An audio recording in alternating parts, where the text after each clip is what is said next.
Assalamualaikum warahmatullahi wabarakatuh. Innal hamdalillah nahmaduhu wa nasta'inuhu wa nastaghfiruh wa na'udzu billahi min syururi anfusina wa min sayyiati a'malina. May yahdihillahu fala mudhillalah wa may yudlilhu fala hadiyalah. Asyhadu an la ilaha illallah wa asyhadu anna Muhammadan abduhu wa rasuluh la nabiyya wa la rasulahu ba'da. Pertama-tama dan yang paling utama, marilah kita panjatkan puja dan puji syukur kita atas kehadirat Allah Subhanahu wa taala yang telah memberikan kita banyak nikmat dan hidayahnya sehingga kita dapat menjalankan puasa Ramadan yang penuh kesejahteraan dan keberkahan.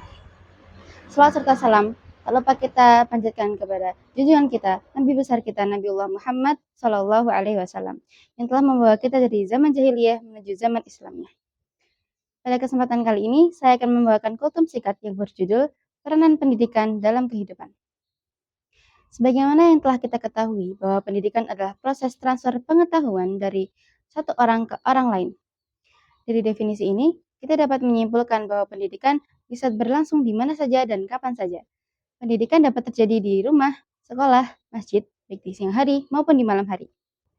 Sekarang saya akan mengajukan satu pertanyaan. Apakah pendidikan itu penting? Of course, kita meyakini bahwa pendidikan sangatlah penting. Melalui pendidikan, kita dapat mempelajari dan mengetahui apa yang sebelumnya tidak kita ketahui. Pendidikan juga dapat menjadi jembatan untuk menuju keberhasilan di masa depan. Sebagian orang mengatakan bahwa semakin tinggi tingkat pendidikan seseorang, maka akan semakin besar pula lah kesempatan ia untuk mencapai apa yang ia inginkan dan apa yang ia cita-citakan. Saya kira pernyataan ini ada benarnya.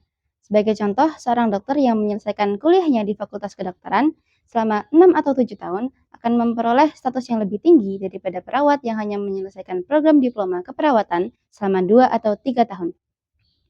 Formalnya, pendidikan dilaksanakan di lembaga pendidikan seperti sekolah. Di negeri kita Indonesia, paling tidak ada 4 tingkatan pendidikan formal, yaitu SD, SMP, SMA, dan perguruan tinggi. Juga ada program wajib belajar selama 12 tahun. Saya akan mengajukan pertanyaan lain. Cukupkah bagi kita hanya menyelesaikan pendidikan formal kita selama 12 tahun? Saya kira tidak cukup. Kita harus menyelesaikan pendidikan formal kita ke jenjang yang lebih tinggi. Rasulullah Shallallahu Alaihi Wasallam telah memerintahkan kita untuk menuntut ilmu atau dengan kata lain memperoleh pendidikan baik formal maupun non formal sejak kita dilahirkan hingga akhir hayat kita.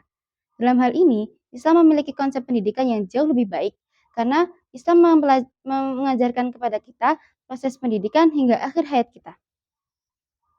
Nabi Muhammad SAW juga memerintahkan kita untuk menuntut ilmu tanpa mengenal batasan waktu dan tempat. Sejak saat ini, marilah kita terus mendorong diri kita untuk belajar lebih giat lagi.